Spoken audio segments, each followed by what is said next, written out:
তিনটা ডিম ভাজি করব।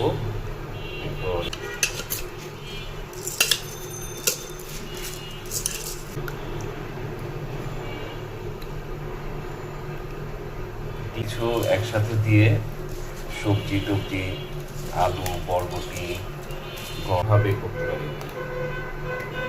একসাথে তিনটা ডিম, একটু বেশি, দেখি কীভাবে করা যায়।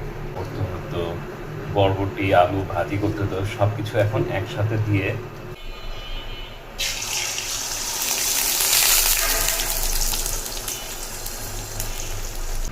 পানি দিয়ে একদম।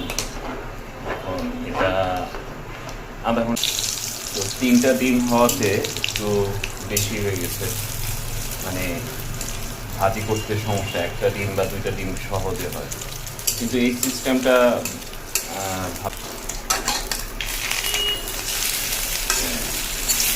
বালিশ ডিম হয়ে গেছে।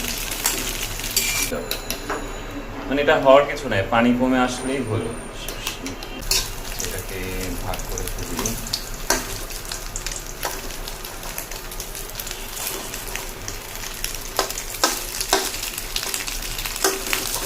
খিচুড়ি রান্না সব থেকে সহজে ঝটপট রান্না।